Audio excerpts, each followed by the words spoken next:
It's a little late for tears, isn't it, Barbara? Even though you didn't know it was going to happen today, you've still had your whole life to prepare for it. Of course, you've gotten into the habit of not being prepared. And now it's a little late, isn't it?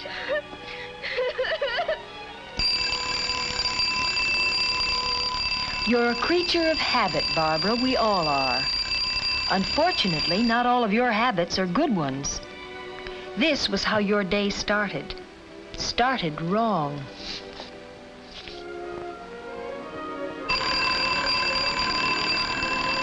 Your neighbor, Helen, is a creature of habit, too. But she got up when the alarm went off. Because, Barbara, that's what she really had in mind when she said it.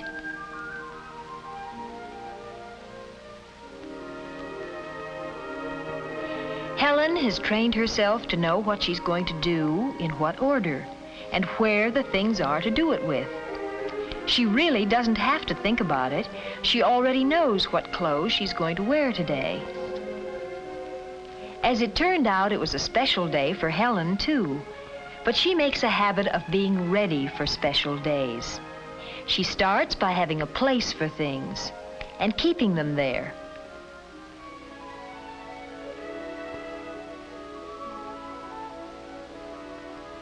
She uses taste in selecting her clothes.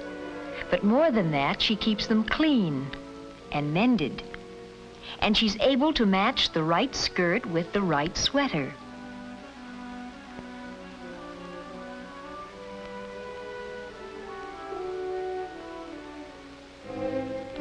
This was going to be a special day for you, but you hadn't gotten very far with your preparations for it. Was your whole family asleep? No, your mother was up. Had been for an hour. Barbara! Barbara, get up. You'll be late for school.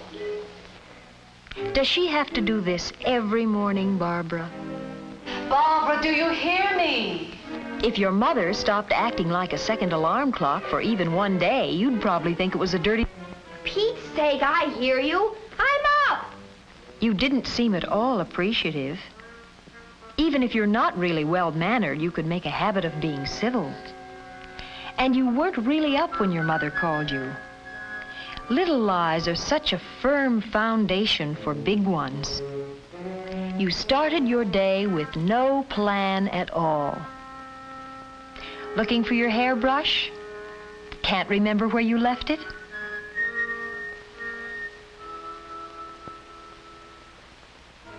You forgot other important things today.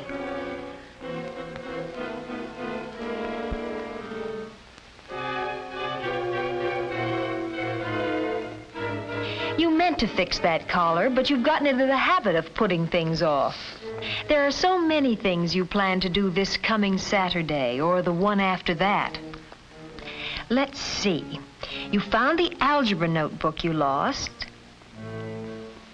The ski pants you meant to put away in the chest. The afghan you started to knit last summer. And, oh yes, the sweater you were looking for.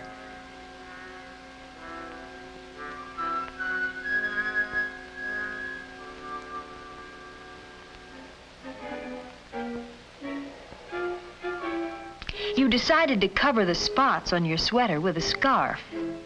You often do that. But you can't forget that the spots are there. If you had a habit plan for your mornings, you might get off to a decent start someday. Helen has a habit plan, and it includes a healthy breakfast and a pleasant word with her parents. All three always enjoyed Mr. Elliott's comments on the news. It was time to get started for office and school. Helen's dad would drop her on the way downtown. And who could ask for a nicer way to go to school?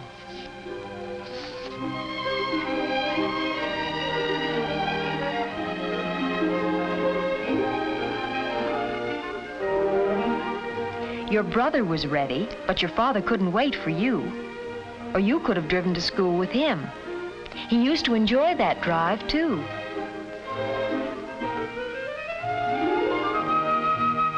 Your eggs were cold this morning, but you had no time to be picky about food or to think about your diet. No time for milk or even to say good morning. No time for manners. You made a pretty picture with your rumpled skirt, your spotted sweater, and your hair in a tizzy. As usual, all your neighbors knew how late it was when you went by at your regular dog trot. You were late for school this morning, but then you're almost always late, and you're guilty about it. More so because your lateness is habitual.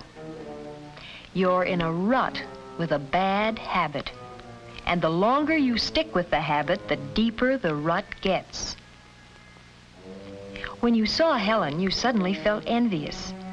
But more than that, you felt a distaste for your sloppy ways. And you knew you could do something about them if only... That wasn't a happy thought, was it? Or do you always drum with your fingers?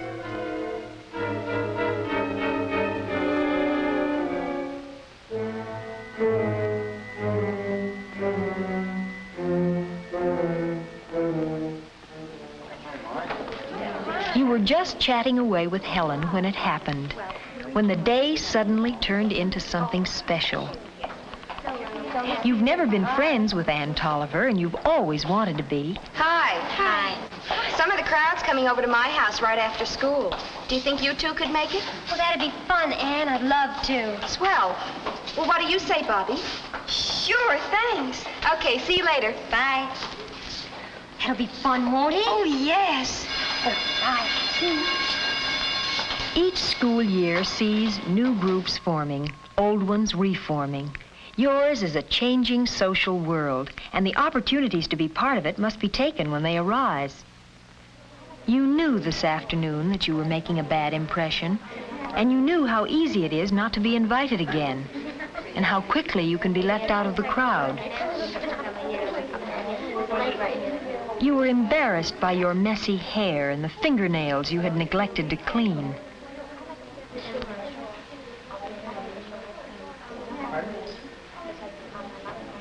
You worried about the spots on your sweater, Barbara. But what really showed up were your habits. You didn't find it very pleasant comparing yourself with the others. What? I said, what do you think? You weren't listening. You seldom do. It's a habit of yours. I guess I don't know much about it. They were talking about a popular book. All your friends were interested, but you never got into the habit of reading books. The whole problem was that Claudia wanted to be free to do all the things she'd never been allowed to do. Well, that was her whole reason for leaving her family. And then she married back to the same kind of life. Well, that's why I think the book's stupid. Why couldn't she have seen... No, you added nothing to that conversation. The trouble with me is getting started. I always have to force myself to do new things. I'm the same way. I didn't even want to go to my first concert because I thought it would be too long-haired. Oh, but the music is wonderful. I'm going to go to the whole series. My mother had to drag me to the museum. But they have a wonderful costume exhibit there.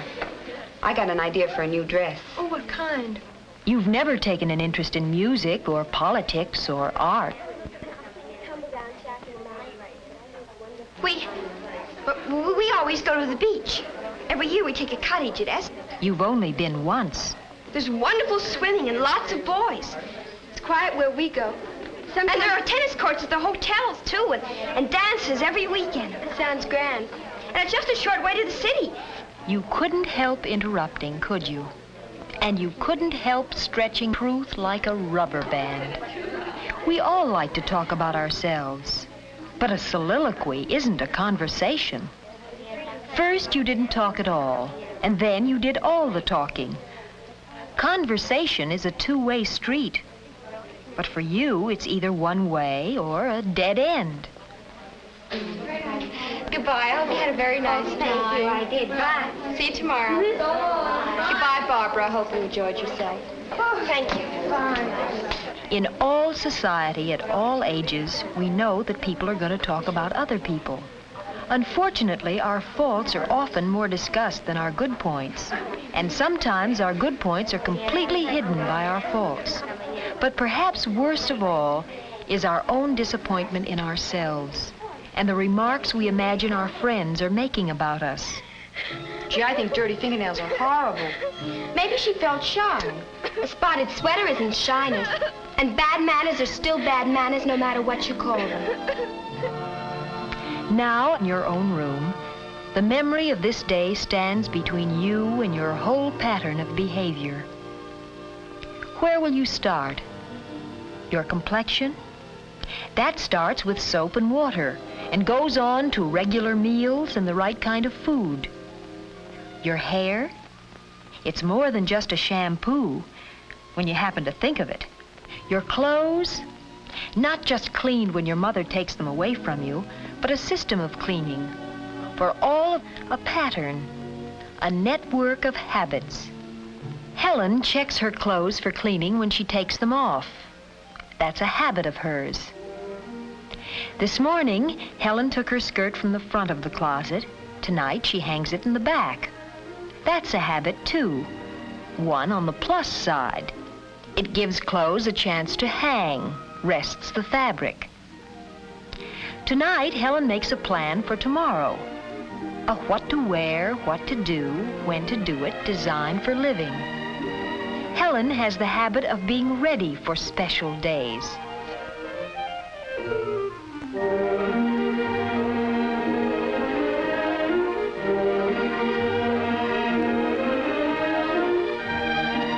Good habits save time and energy and give us greater freedom to do those extra things we want to do.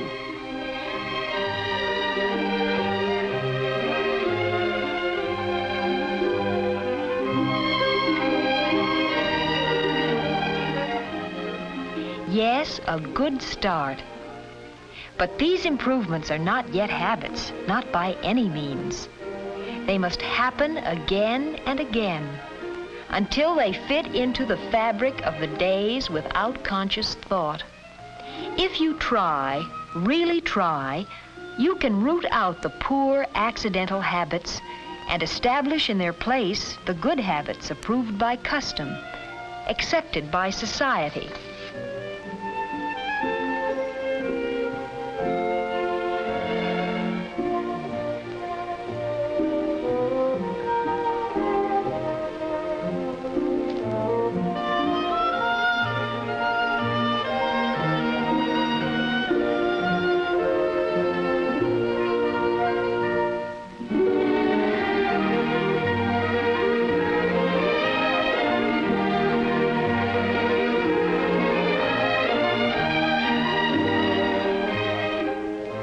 Across the street, Helen's light goes out.